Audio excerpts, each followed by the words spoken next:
All right, morning guys. I thought it's quite important for me to do a video about subbing. Um, Not many people turned up yesterday, so this is quite an important part of playing. Now, all this while, we've been doing subbing in pods of three. I think we are now ready to move on to a more standard subbing approach, which is used quite widely. So, right, first of all, let's talk about the purpose of subbing. Um, there's, I think, four main objectives here. The first objective is we want to have enough players on the field when we sub. We don't want to sub three or four people and then you only have two players. That is, going to have a lot of pressure on these two players, especially if there's a turnover, there's a mistake when they are doing the rucking, we're in trouble. So that's the first objective, not to have too many subbing at the same time. Second is we want to be able to move forward. We don't want to, get stuck in our own 7 meters, taking too many touches there. The third objective is we want to bring the ball. So this is the ball. We want to be able to bring the ball closer to the sub box. This is a sub box.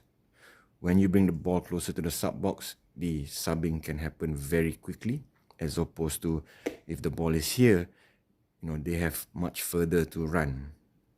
Bear in mind, you can only sub in when one player goes out. Okay.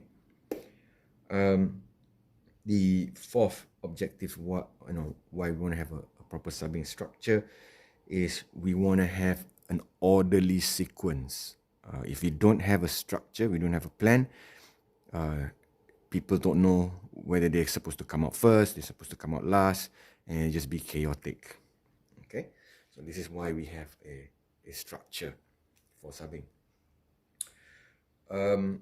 Right, so now what I'm going to demonstrate is what is the subbing structure for a subbing when the ball is far from the sub box. Okay, this is the sub box again. Now I want you to also look here. If you notice, I've put in pairs. So the first pair is the mid, the two mids, and then followed by the wing and link, and the wing and link. When we sub in, it does not mean you have to follow the same position. If the wing goes out first, it does not mean that only the wing can come in. It could be the wing. It could be the mid, right? That's one important thing to know. Right. So two important things around rules on subbing. The first rule is, now assuming we're defending here, and after we defend, we made a touch or there was a drop ball by the opposition. Now, if the drop ball happens in the try zone, it does not mean that you have to roll in the try zone. Okay? If the ball gets dropped just above the try line, it does not mean you roll here. You can and you should actually bring the ball up and roll at the 7 meters. This will help you gain ground. Okay, so a very important rule. Anybody drops the ball here, take it straight away to the 7 meters and start the play there. That will save us a lot of touches. Secondly, when we sub, you have to go out at the sub box. If our player goes out here or here or here, the players that sub in cannot come in. You have to sub out at the box and then the new players can come in. Okay, so please, when you sub out, you need to run to the sub box. Okay, let's get on with this now. So assuming the ball drop here, or the sixth touch is made there. Now what we need to do is bring the ball here. The mid and link will perform the buddy. The buddy is also a two-man drive. Now, why do we do the buddy? It's because normally when we're defending and the ball drops down, we won't have immediately 3 players ready to do a 3-man drive. This person might be somewhere far away, is not ready. So the best thing is do a 2-man drive. Yep. Take the touch. Pass the ball to the mid. So this is the first touch. Roll ball here, first touch here. The mids will then take it. Now, after they have done this first touch, I want them to run here. Start going out, okay? Now the mids get the ball. The mids will bring it up. Take another touch. These guys get ready to be the runner. One of these will be the runner. And they will take it up. Now, at this point, the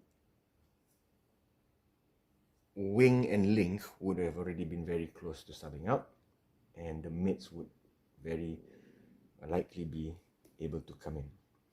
So when this side of the mid and link takes the touch, I want you to pass the ball back inside, and this new set of mids will come in.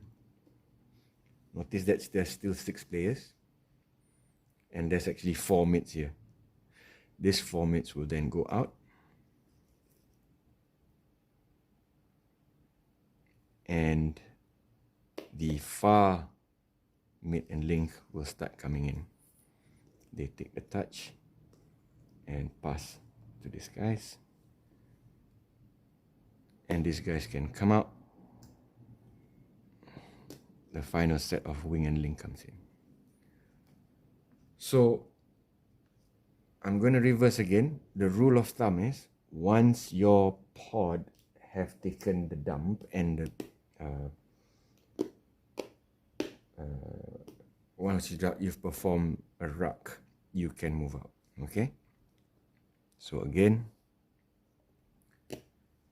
this wing and link, do a buddy, take the first touch.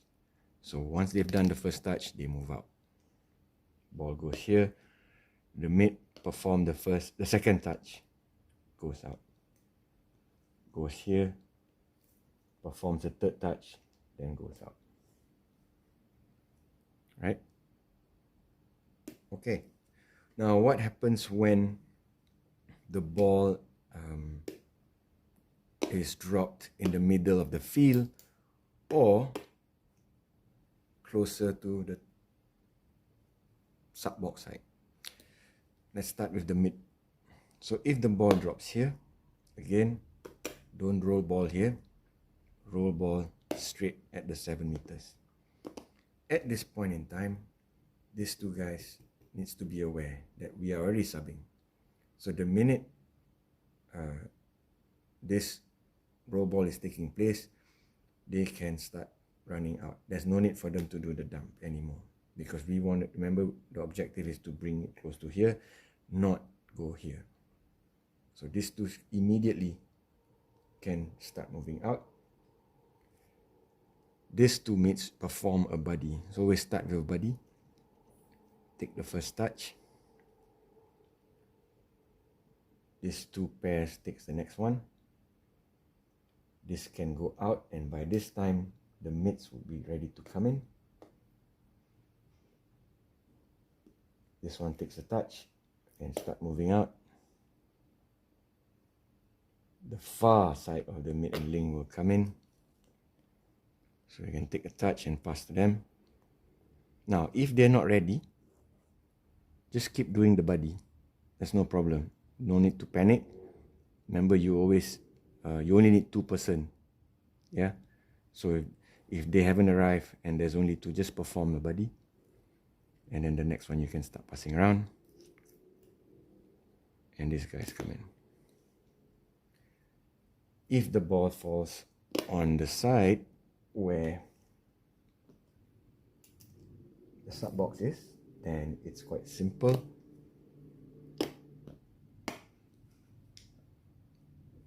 Just do the 3, just start off with a buddy, right? And just do a 3-man drive, this 3 goes up. The sequence of coming in is still the same. The 2 mates will come.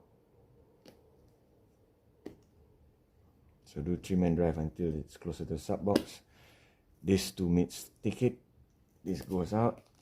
And then the remaining guys come in. Okay. Now, this subbing system is a guidance. It's a framework. So we just try to follow it our best. During the game, some may be late. Some players might be late or what. Don't panic. Just play on. And remember, if you don't have the third person, always just keep doing the buddy and move forward. That's it. Please watch this video and understand. If you have any questions, send it back to me on WhatsApp.